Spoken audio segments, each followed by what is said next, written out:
O Livro das Maravilhas, de Marco Polo. A maravilhosa história das montanhas de Bagdá. Queremos relatar uma grande maravilha que sucedeu entre Bagdá e Mossul. Houve no ano 1255 da encarnação de Cristo, um califa de Bagdá que odiava os cristãos e de noite pensava no modo de os converter em sarracenos ou fazê-los perecer se não o conseguisse. Todos os dias reuniu seus ministros em conselho, com 6 sábios, e juntos preparavam os seus planos, pois todos eles odiavam os cristãos.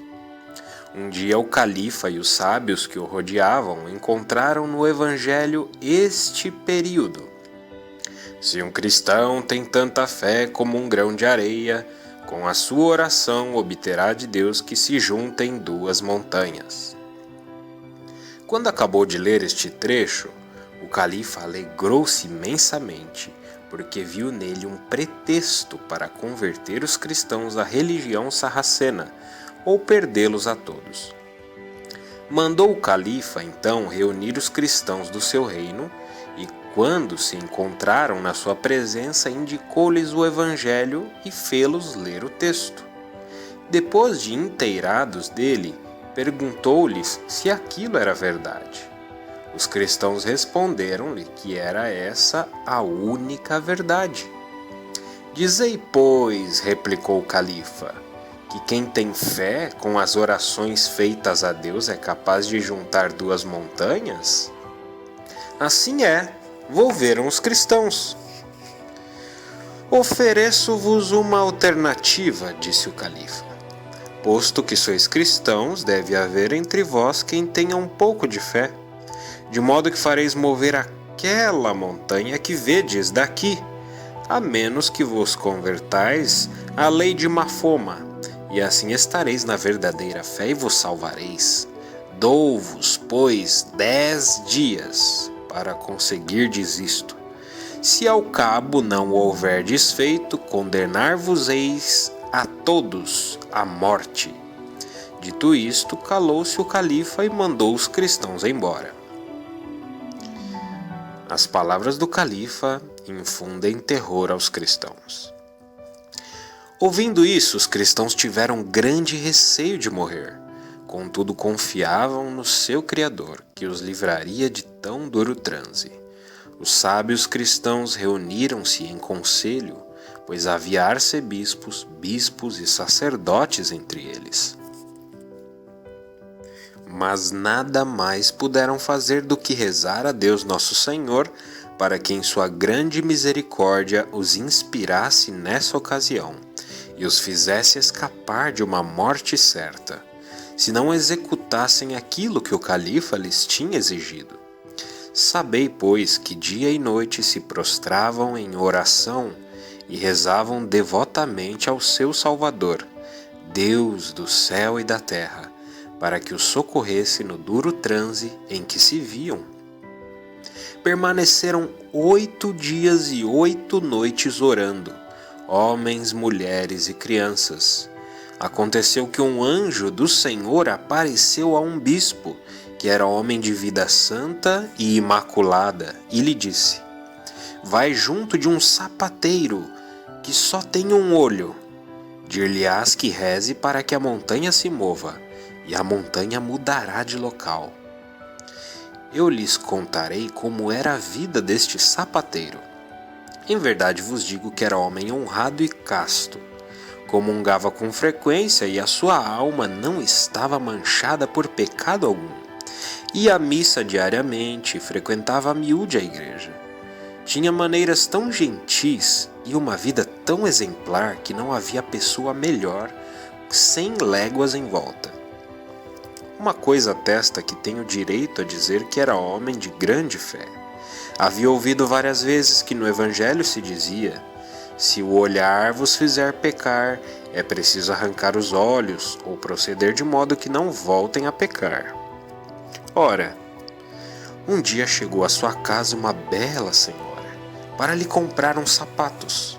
o mestre quis ver-lhe o pé e a perna, para saber que sapatos poderia calçar-lhe, e fez-lhe mostrar a perna e o pé, que eram tão formosos que jamais houve outros mais belos. Quando o mestre viu as pernas desta mulher, foi tentado, porque os seus olhos se deleitaram com elas.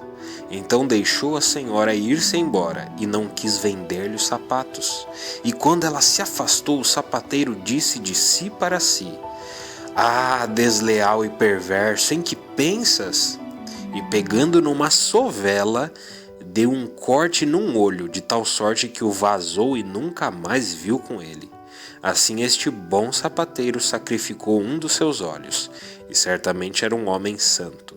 Mas voltemos ao relato. O bispo e o sapateiro Zarolho. Tendo o bispo a revelação de que a oração do sapateiro Zarolho faria mover a montanha, comunicou-a aos cristãos, e os cristãos conseguiram que se fizesse comparecer ali o sapateiro. Então disseram-lhe que elevasse uma prece ao Senhor para que a montanha se movesse. Quando o sapateiro se inteirou daquilo que os cristãos pretendiam dele, respondeu-lhes que não era tão santo, que o Senhor o escutasse em milagre tamanho. Mas os cristãos instaram fervorosamente com ele para que intercedesse pela sua salvação, até que o persuadiram a cumprir a sua vontade e a elevar ao Criador a sua prece. O sapateiro faz mover a montanha. Expirado o prazo concedido pelo califa, os cristãos levantaram-se de madrugada. Homens, mulheres e crianças foram até junto da montanha em procissão, levando a cruz do Salvador. Eram mais de 100.000 reunidos no campo, os que rodeavam a Santa Cruz. O califa assistia por seu lado, com um sem número de sarracenos, prontos a exterminar os cristãos se a montanha não se movesse. E os cristãos, grandes e pequenos, tinham muita aflição e medo, mas sem embargo confiavam no seu Criador.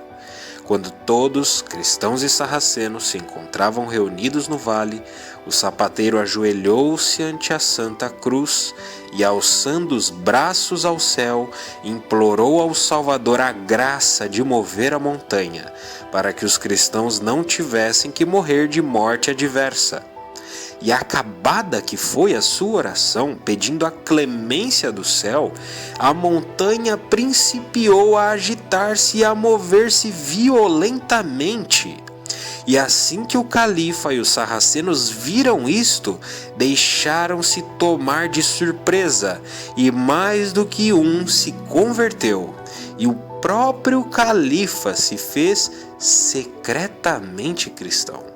Quando morreu, encontraram-lhe uma cruz no peito, e os sarracenos não o sepultaram no túmulo dos outros califas, mas em lugar separado. E assim se produziu o milagre.